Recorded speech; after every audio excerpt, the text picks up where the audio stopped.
Farm and Wilderness is important because we need to have the richness of the different voices and perspectives. And if you have a homogenous community, you're really not getting the full scope of what could be and what different people's experiences are. I think back to our Quaker roots and seeing the light in each individual, and it really is about the individual. And that's why if you have a camper saying that they feel affirmed, they feel welcomed, and they feel a sense of belonging, it's because we see the value and the strength in them as an individual. It's like really nice how there's so much acceptance here, and like you could just be who you are and not be like afraid to show yourself. There are 3 things I seek in life, and I found them here. The 3 things are love, acceptance, and trust. We are predominantly a white institution, so is a lot of the United States. So it's a nice place for my kids to get this experience around folks who are going to talk to them about their experience and be friends. I had problems in life where I'd go into the mall and I'd be followed around because of the color of my skin or how I looked or how I dressed. And here they taught me how to deal with that. One of the core values of Farm and Wilderness is equity.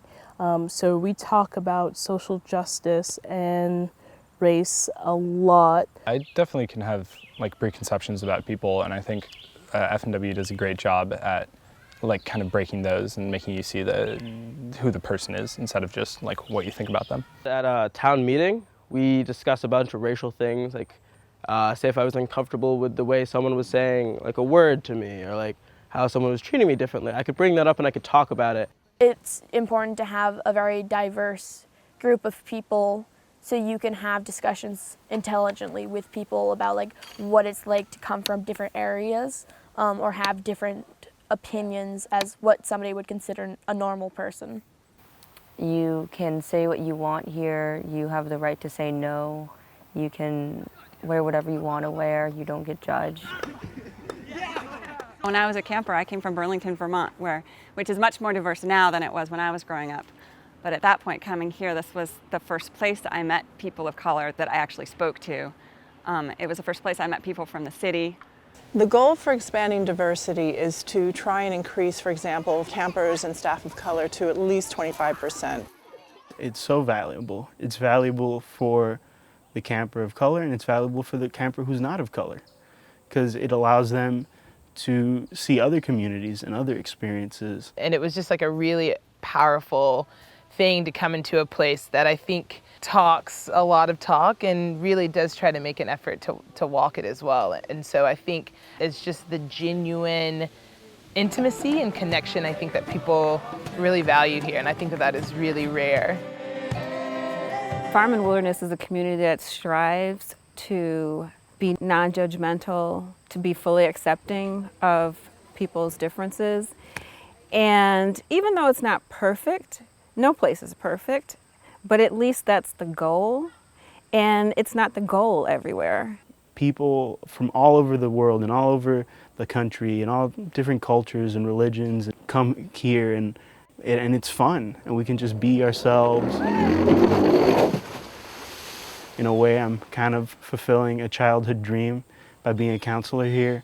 I almost walked into a full community that was just wrapped me in. You're gonna make lifelong relationships if you put in that effort towards giving to Farm and Wilderness.